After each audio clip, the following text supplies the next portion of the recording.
The series started with rain and the series is now ended with rain. 2 no results, India take the 5-match series 2-1, maintaining what has been a pretty interesting streak of winning T20I series down under. But I mean, really, so what a weird way for this series to end. What a weird way for the series to I'll end. go by the entire tour. Started with rain in Perth, Yeah. ended with rain in Brisbane. 3-3, that is your white ball series combined. Australia won the ODI series 2-1. India won the T20I series 2-1, which continues their very, very impressive streak. India have never lost a bilateral T20I series. I mean, of 2 or more T20Is. Correct. They lost a one-off T20I in 2008. But ever since then, 2012, 1-1. 2016, 3-0. 2019, 2-1. 2021, 2-1. Now 2-1. Yet again. So 4 consecutive bilateral series wins by India in Australia, and because of that now it continues Suryakumar Yadav's brilliant streak, never having lost a series as a captain. Australia could at max have drawn the series, but now they can't even do that. Australia, they were also unbeaten heading into the series. They had won 9 consecutive series, if I'm not mistaken. But now they have lost the series 1-2. And it's a damp end to what was, I mean, this match felt like, okay, was it necessary to play a 5-match T20I series? But now it's the T20 World Cup build-up year. You have to play 5 T20Is. So I have no problem with them playing a 5-match T20I series, but I will question the wisdom of playing the last match in Gabba. We know that at this time of the year, Brisbane, there usually is some degree of rain. Why would you play it in a rain-averse venue? I mean, let's be fair. You played it, the first game, remember, was at the Manuka Oval in Canberra, where usually speaking at that point in time, there isn't rain. You got off-season rain. That you can't help. That, okay, it's a rare thing, freak, one-off, it happens. Brisbane, I've always remembered rain at this time of the year. It's just been a thing. So, I don't understand what the rationale was of keeping it here. You could have kept it anywhere else. It's not like they have a paucity of venues down under. You could have played it anywhere else. See, I understand wanting 5 T20Is. Few months away now you are from the T20 World Cup, which, by the way, still doesn't have an official schedule. You will get the official schedule next week. So that's why. I mean, no, what's embarrassing is that you have an official schedule and everything for the T20 World Cup, which the women will be playing in 2026. England always does that. They announce the schedule 1 year prior. And that's how it should be, isn't it? I mean, you should know where it is you're playing so that fans, who are the lifeblood of our game, can go and, plan their travel, do their hotel bookings. At this point, you have none of this taking place whatsoever. I mean, it's really weird, but anyway, back to the match. And truth be told, there's not much to talk about here. You saw 4.5 overs worth of action. 4.5 overs is all you saw before you went off due to a lightning thread, and that lightning thread has now resulted in the match being called off. A lightning thread plus lot of rain. A lot of rain. I mean, Shane's right. I mean, even I had my birdie at the ground. He was like saying, oh, we have got the rain. Now I don't see you guys coming back. I said, are you sure? See, I've been here for 10 years. I know that November, 2 weeks prior to the start of an Ashes series, whenever it is there in Brisbane, November, starting of the month, you get rain on a consistent basis. So he was hoping against hope that, there would not be much rain. But then he maintains that 4 days prior to the match, there was incredibly humid. It was, the humidity levels had risen in Brisbane and he was feeling very uncomfortable. But then he said, if it's that humid, there is a threat of a thunderstorm. And lo and behold, the thunderstorm has arrived. By the way, the rain has kind of eased off, but then you can't resume games in Brisbane because you need to ensure the lightning threat gets eliminated. So, a series that began, as Shane said, with rain, if you have to look at 4.5 overs of this match, Shubman Gill batted to the strike rate of 200 plus. Okay? Abhishek Sharma benefited from 2 dropped catches on 5 and 11. Undone by the ring of fire. So, close to 200, 181. But apart from that, I think you got that feeling, why was this match even being held? On a Saturday with the series not at stake. So, a damp end to a damp series when you look at it. Yeah, I think this is a broader point of discussion we can have. I at times did feel like, this is just watching the players at times, that for them this felt more like fulfilling a bilateral agreement rather than it being a competitive match whereby they were looking to win everything and there was intensity. There was none of that. It felt like it was a very friendly set of games taking place, and I think at this point that's what you've seen bilaterals get reduced to. There is, thanks to the ICC's let's say this mandate that you need to be having an ICC tournament, a big tournament every year, bilaterals are slowly but surely being pushed into the realm of irrelevancy. Bilaterals were in danger because you were playing so many of them. Now whichever ones you're playing are basically being used as tune-ups for the next ICC tournament. You're doing experimentation, trying out permutations, combinations, giving young players games. I think that's where it is now, and I don't know how I feel about it, quite frankly, because I remember growing up in an era where bilaterals meant something, where if you were going to Australia, you were going to Australia, New Zealand is coming. Now it's like, New Zealand is coming. It's like, Sri Lanka is coming. Oh God, we're playing Sri Lanka again. Wait, with Sri Lanka I have to point out, where did you really get that feel? Sri Lanka is coming, with the way how they were playing I'm talking about in the early years of my cricketing fandom, which started in the early 2000s. Back then a series against them meant something. Cut forward to 2008-9. You're the first cricket fan I've heard saying that India-Sri Lanka series meant something. No, 2008-9, then it didn't. You were playing them thrice a year. Of course. Now you're going to play a test series against them in Sri Lanka after 9 years. Imagine. Yeah, I'd say thank God for that. I know. Because our generation's also seen, as Shane was pointing out, we've seen them play thrice a year. You, after a point, didn't want to see that as an Indian cricket fan. But I also have with B a set of questions which we can start addressing. Indeed. Oh, damn it. Okay. Should we do that then? We can do it. We can. But then see, as far as this match is concerned. But what do we really talk about? 29 balls is what we saw. We saw more lightning than cricket. Yes, Either we can talk about weather. Either we can talk about lightning. If we have managed to become experts at reading the weather, which I know Siddharth really has. Which I have done a video. You can check it out on Sports Today. So either we can talk about lightning, or we can talk about what is it that we learnt about the way water flows. You know, now if you want to consider a marquee series in T20Is, you have ruined two India versus Australia contests. I'll tell you why. The last 5-match India versus Australia T20I series was played immediately after the end of a World Cup.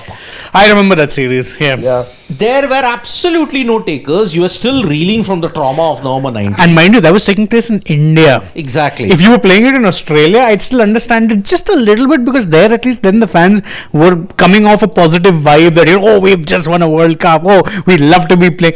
You're playing it in India. Yeah. There'd been a month and a half of cricket. The nation was heartbroken. And you're playing that series 5 days later. Yeah. And you're like, who cares? Why are we watching this? What is going on? I mean, and see, this is also another criticism, is that your entire cricket series now, your calendar is so jam-packed that there is no time to let anything breathe. I mean, one day after we had the Women's World Cup final, or the semi-final rather, I remember, against Australia, we're in good mood. You've beaten Australia, vanquished the big beast and everything. Next day, you're coming back to office. There's a T20I match for the men. Who cares? And that's the problem at this point. It's just like a routine thing. There is no novelty to it anymore. And this second 5-match series, 3 factors: unseasonal rains. Yeah. Okay, seasonal in Brisbane, unseasonal in Manuka, played in the backdrop of a broader Women's World Cup. Now you wanted to cannibalize Women's World Cup views, or you wanted to cannibalize this views. I think because the India women's team did so well, the views for this has been cannibalized. Correct. Third, the Ashes is coming. For the Australian cricket fan, this series is irrelevant. Look at it. Half of them have been imported from India to come here. Yeah. Brisbane is now Bengaluru. That is the thing. For the Australian cricket fan, the Ashes is starting in the next 12 days. That is their fever pitch. They want to see that. And it's not just the fans, every single player was part of the T20 side, but who's expected to be featuring in the first Ashes test, are all turning out for their Sheffield Shield sides. They're playing domestic cricket, which shows where the priorities lay, and which I say fair enough.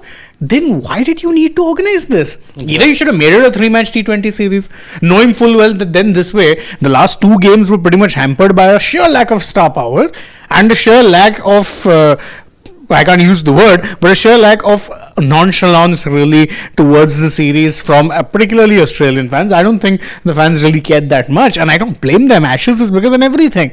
Yeah. That will be what the main focus is going to be. Then why do you need to have it? Anyhow, I think, see, those are bigger discussions we can have. And the fact is, even in this match, though, there's not that much to talk about. What did you see? You saw Shubman Gill actually batting or finished batting at a strike rate higher than Abhishek Sharma. That was one thing. He had that 1 over. I think it was against. I think it was against Ben Dwashes. Dwashes, yeah, 16 runs. So he took 16 runs off that over. Or was it Bartlett or Dwashes? I don't remember. I think it was Dwashes. Just check the highlights. Yeah. Yeah, that's the one. Yeah, it was Dwashes. It was a Dwashes third over. Yeah, he hit 4 fours. Yeah. So that was, I think, the highlight of watching them play the way they were. It all began for Shubman at the Gaba. 2020-91 where he hit. So he did show that that he ended his series rather on a high, but Abhishek Sharma is the player of the series for his aggressive batting. Is anyone surprised? No, not really. And he set the tone. In most of the games only he set the tone. So this match is abandoned and that's why India win the series 2-1. But now the focus that we're going to have, the broader focus on this particular match point that we have got is on the key takeaways that we have had in this whole series. Yeah. Just a moment, Siddharth. I had to take that call also because there is a bit of an update that everyone might be interested in. It pertains to the Asia Cup trophy. Okay. As we already told our family members yesterday that there was a panel, a committee that was formed as well.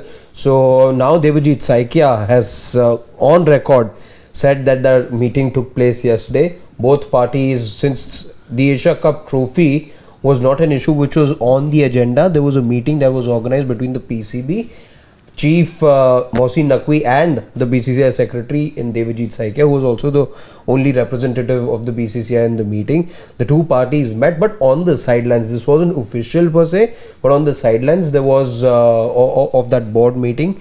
The two parties met. There was also a couple of people who were acting as intermediaries.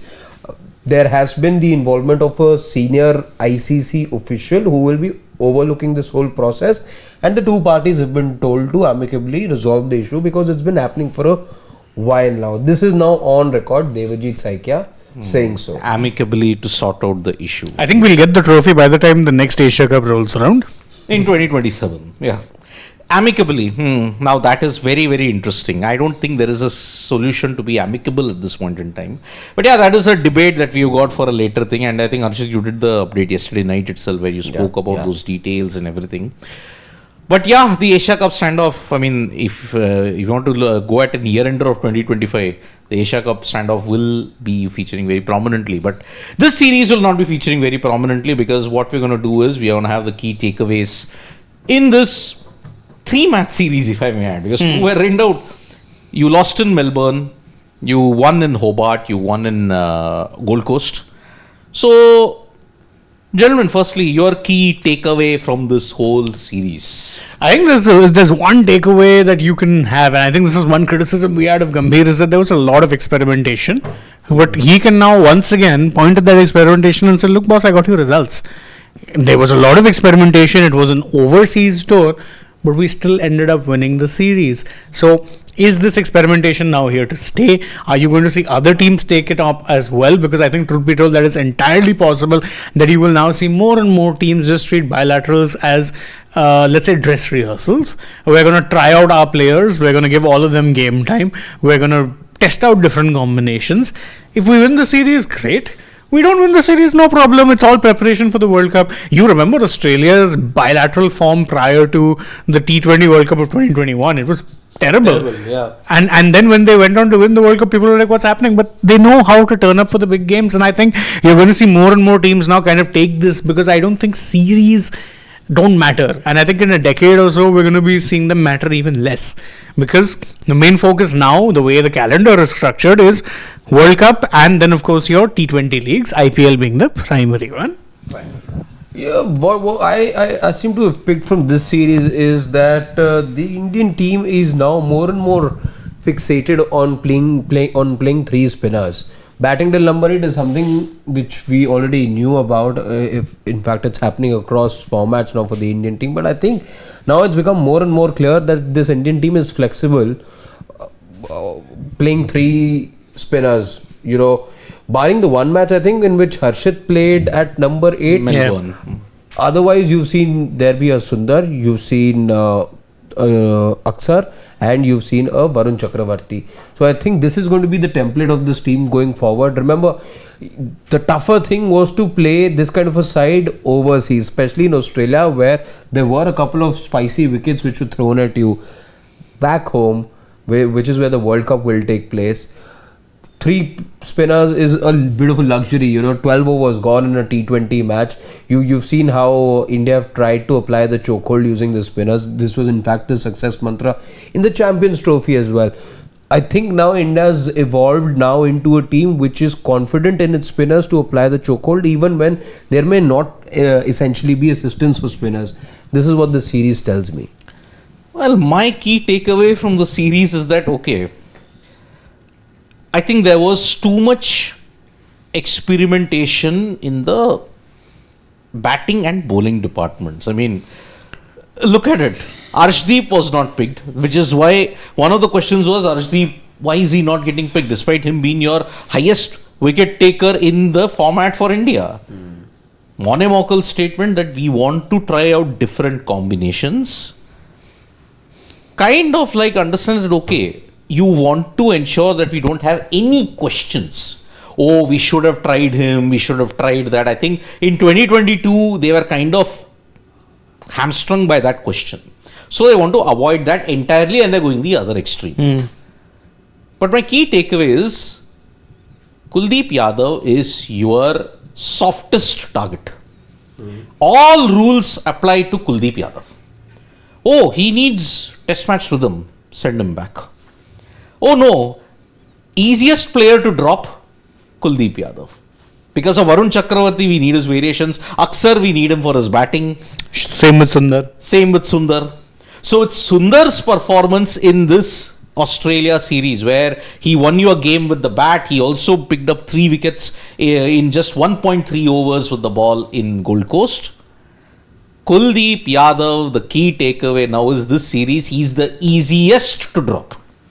He's not getting a big game. He's not getting a consistent run in the T20I format. He will not get it. Because Washington Sundar, Aksar Patel, Varun Chakravarti have shown we are all conditions, bowlers and batters and all-rounders.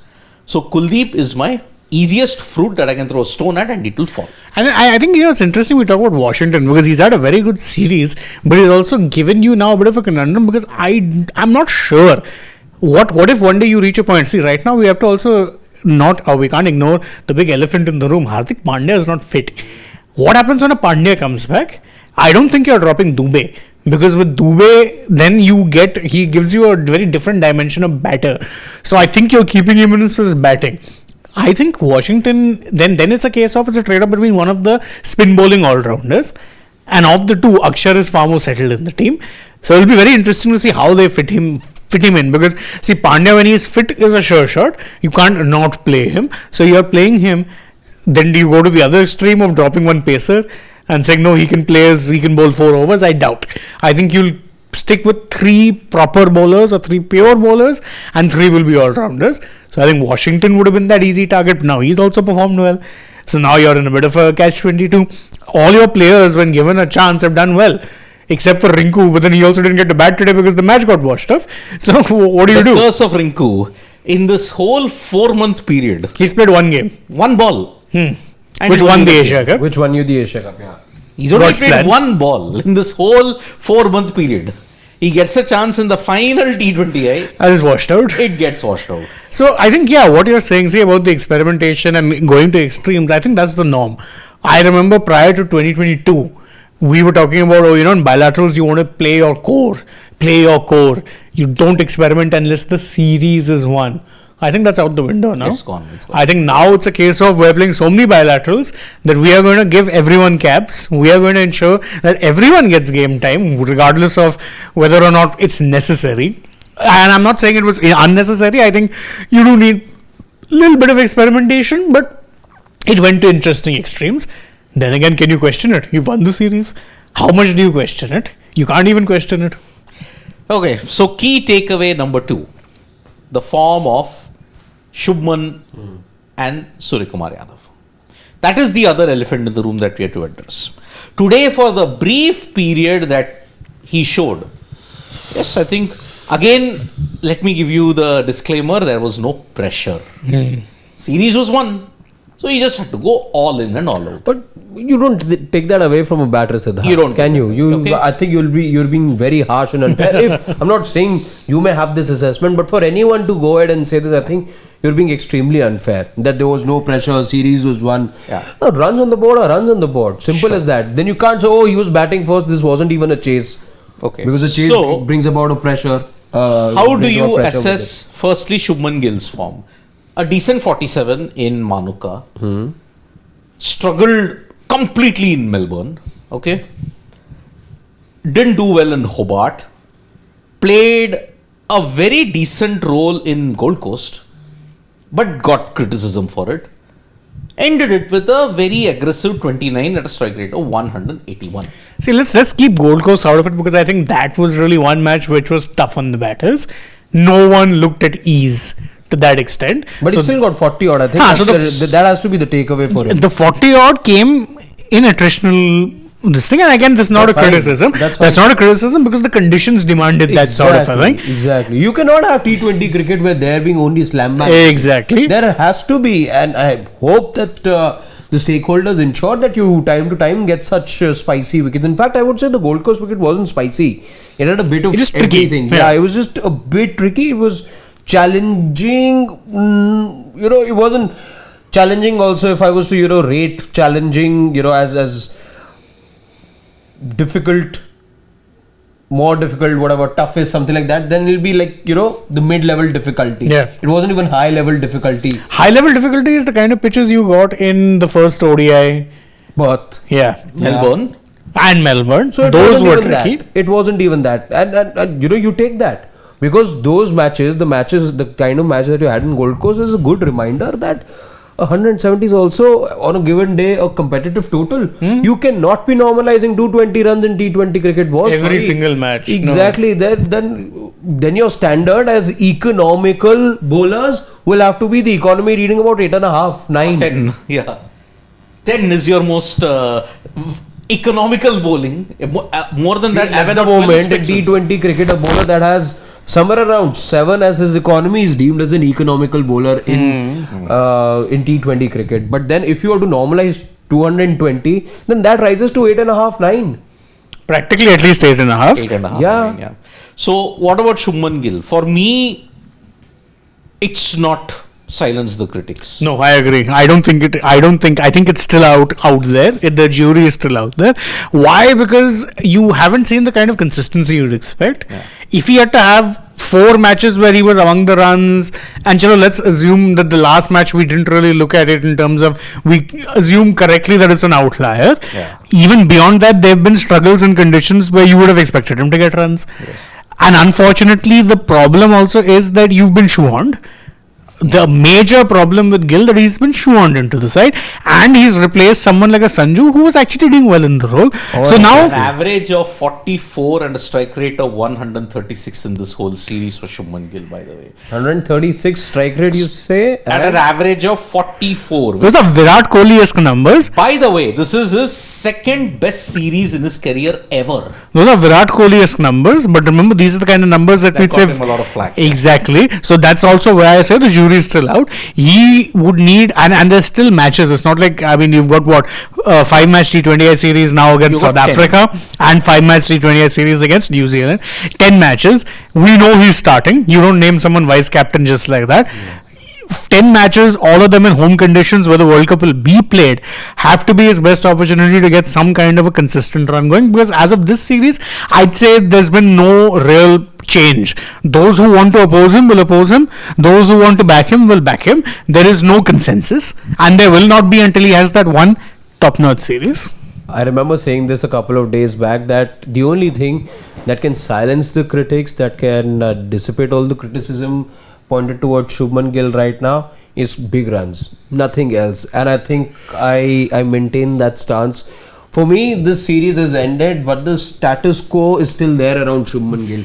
Nothing really changes because those numbers are pretty much a replica of what his T20 career till now may have been. Yeah. Perhaps the average could have been a little lesser if I'm not. Average, if you look at this IPL, Career average. career average is T20I. it's 28 his average So currently he's actually now. outperforming So himself. exactly, but and see the strike rate. Let's be honest. For any batter to have a strike rate at the end of the series around 180 would be very difficult. You'd probably have just a couple of them, maybe just one or two out there. If you look at how all batters in this series have performed, having played a certain number of deliveries, you'll have to apply that filter as well. Yes. So this was, a tough series for batters. Let's be honest about that. But even then, we saw an Abhishek get to 60 odd in what, 35, 38 deliveries. We've seen that kind of an innings from Abhishek as well, where he recalibrated and showed that he may take time, but he does accelerate after. The only individual, if you look at it in this whole series, who scored more than 100 runs at a strike rate of 150 plus, Abhishek Sharma. That's it. The next best, Tim David has 181 strike rate, but he's only managed 89 runs in the whole series. So run scoring, only two individuals have gone to 100 plus runs in the whole series. None from Australia, two Indians, and they are your two openers. So I do feel, the questions around Shubman Gill, and rightly so as well, I feel, still remain. You will need a couple of solid performances from Shubman Gill because, remember, he's replaced two people of high caliber like a Sanju Samson and Yashasvi Jaiswal. Both were natural fits, both were, up till a certain point, very much in the scheme of things for Indian cricket, but then plans changed, the retirements came, Indian cricket also had to take up a new direction, and that's why we know Shubman Gill was again back to the T20I scheme of things at least. No doubt about his position in ODI and Test cricket, absolutely merits a place over there. He merits a place in the side because also he falls in that vision of Indian cricket that the selectors have at the moment. So yeah, the status quo is there, and he will have to make a point in the South Africa series. Yeah. Final couple of takeaways before we come to the questions at this point. Suryakumar Yadav form. For me, it's worrying. Sir, but why have you changed the questions? You'd send some different questions altogether. We had something. I mean, we have spoken about Abhishek in that sense. I mean, where have I changed? I haven't changed it at all. No, yeah, the third question is Suryakumar Yadav only. So Indeed. Yeah, I was just pulling your leg. You are not reading your own questions properly. See, with Sky, I think, yeah, you're right. There were definitely questions in terms of, let's say, his run scoring or how many runs he was getting, because he had a lot of negative returns. See, I have had no problem with the approach in terms of, obviously he's always looking to be aggressive, and that's remained consistent. Yeah, I would have liked to see more runs from him, obviously, but I do think that I don't worry about him as much as I was worrying about a Gill. Because with Gill, I do feel like, as I always said, that shoehorning thing really comes in. With Sky, I feel like he's one good knock away and he'll be fine. And don't forget, you will be playing matches in India. Indian conditions, he's still top. Yeah. So I don't really worry too much about him in that plus, sense. Most matches in the T20 World Cup, my God, could happen in Mumbai also. The series celebration, series win. It could happen in Mumbai. That's Surya's turf entirely. If he's ever in bad form, he needs Mumbai. Yeah. So he will play in most games at that point. So yeah, I think as long as he's winning, his form might be swept under the carpet, but it is still there. Now it is no longer hidden. See, one thing I know about Surya is your captain is going to be the same for the T20 World Cup. So there is only so much you can read into Suryakumar Yadav. Firstly, the team's winning. Secondly, you know that on such a short-term notice, you're not changing the captain. Yeah. You decided that a little over a year back that... Okay, so we are getting one major update that your IPL retention list will be out on November 15th. Which is exactly. Or could that just be the? No. If they're having the live broadcast, then they won't be having a live broadcast for build up. A whole day's live broadcast for build up. I doubt. No. The retention list is going to be announced on 15th officially. Yeah, that'll be something. That will be something indeed. So yep, that is going to happen in that sense. So yeah, the positives: Abhishek, Washington, and Aksar. Abhishek will be your X Factor player heading into the 2026 T20 World Cup. Aksar, Washington. Now, those two are fighting amongst each other for that 1 or 2 spots. They've given you the problem of plenty once again. Other positives, I'll say, the form of Arshdeep and Varun. Yeah. Arshdeep, it took some time for him to get into the team, but when he did, he reminded you why you need him. And Varun, his performances were so good that Gautam Gambhir told Kuldeep, go get ready for test.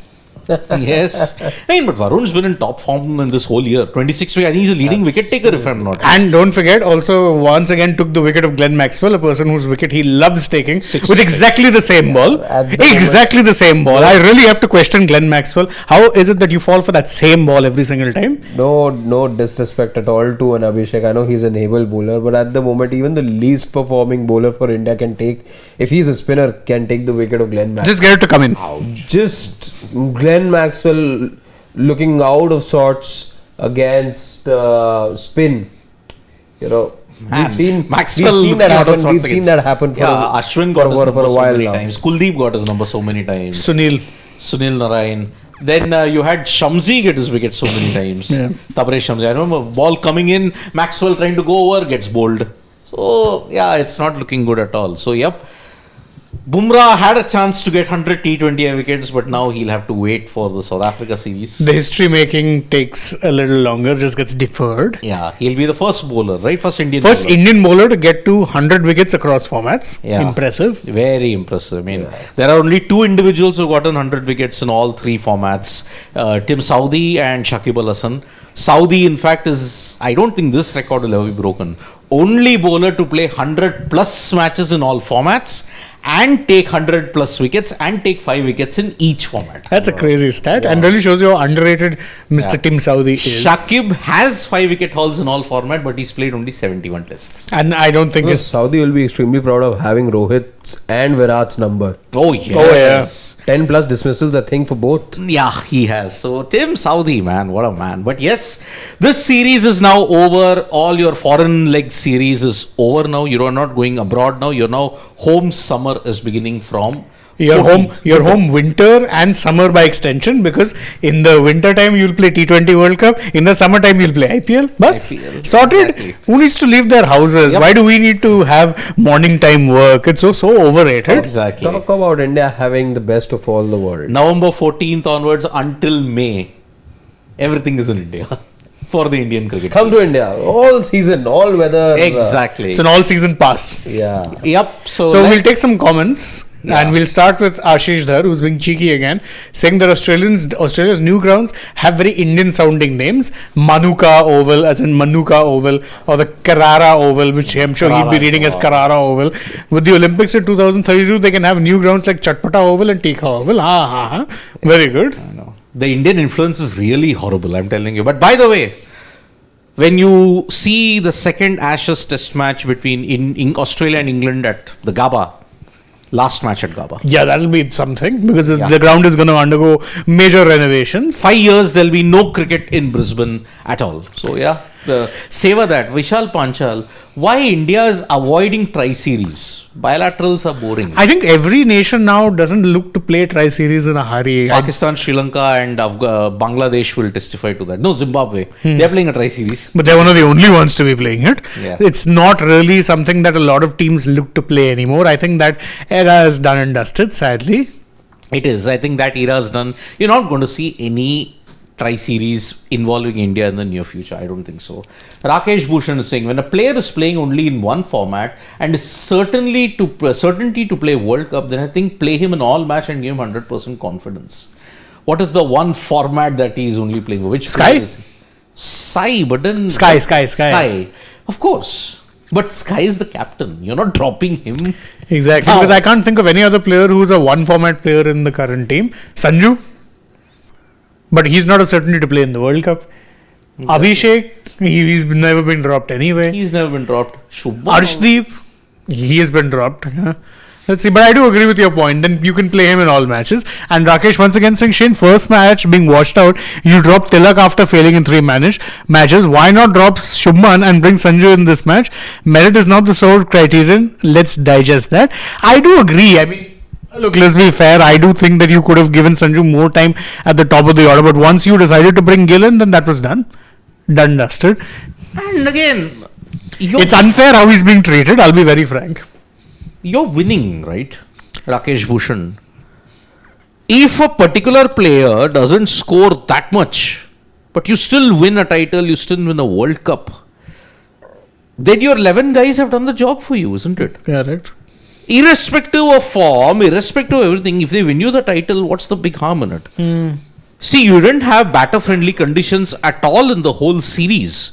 Only 2 Indian batters, only 2 players across the 22 guys have gotten 100 plus and scored over 130 strike rate. Tim David is the leading Australian run scorer with 89. That shows you something. These were not easy conditions, but then again, if the yardstick was for Kohli, that's what many people say, oh, we criticize him because he had that kind of a knock. Shubman's criticism, then yes, it will be valid. I mean, either we admit that the entire criticism of Kohli in that era Was wrong, which Was I don't wrong. think it was.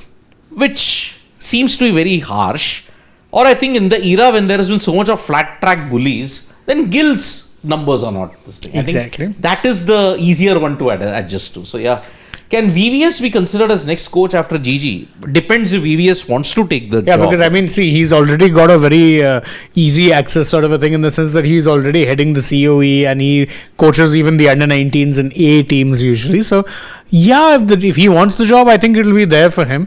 It's the real question is whether he wants the job. I know, but see, it all depends. Rahul Dravid decided that okay, I will not want to continue much because he wants to spend more time with family. Does VVS want the same thing? Then in that case, he'll probably not want to take the job. He'll not want to do it. Rakesh Bhushan is again saying 2 years to your World Cup 27 and you have decided your ODI captain form dips and rise. What is the right cutoff date to announce a captain right now? We are seeing dip in sky form and we don't have any option left. But I mean, Rakesh, now is not the time. Even if you had a captain who you had long term, let's say for instance, your captain had been in charge for 2 years, you're still not going to take that call and drop a captain. No, and Rakesh Bhushan, I'll tell you one more thing. Rohit Sharma took over in the middle of that previous 4-year cycle in 2021. Virat's form wasn't a concern, but he decided to quit ODI captaincy altogether. He decided to quit. But here we are looking into a long-term vision. So in the 2-year cycle, you still have 2 more years. Judge Gill accordingly in that sense. He has not gotten off to a great start. I agree because he lost the ODI series. But what if he wins at home? What if he wins the series against South Africa and series against New Zealand? You have one series alone can't define a legacy. And that is what I am looking at it at this point. So we'll take some more comments. We've got you saying that hope the South Africa series will not be one-sided. I doubt. I think South Africa are a very competitive side. It won't be one-sided. I know, but then South Africa have not won a match in India for the last 15 years. And you're playing in Eden and Barsapara, which is like going into the unknown. Eden, when was the last time Eden hosted a test? 2019. That's what Freaking Awesome was saying. Oh yeah, Eden Gardens hosted a number of tests in India, but has hosted only one test in WTC since 2019, which was the India-Bangladesh match. The ping ball. match.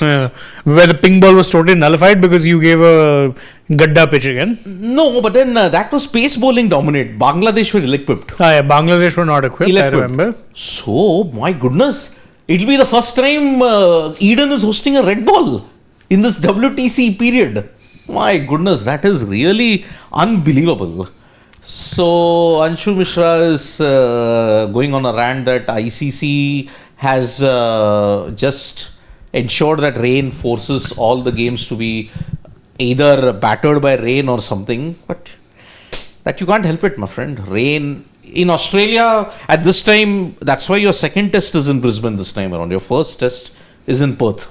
For that reason, to avoid the rain. Yeah, and I think now the season opener from 25 onwards until 2032, 2035, it's all going to be in Perth. Perth. Yeah. It won't be in Gaba because Gaba has got to go into refurnishing at this point. Exactly. Brian Lara, the great man, says Gill made some changes recently in his stance and trigger movement and brings the bat in front of the pads more often to succeed in tests. Then why force him to play T20 is impacting his test form when there are deserving players around? Good question, my friend. I mean, again, deserving players. Yashasvi. But he's Sanju. not. He's not.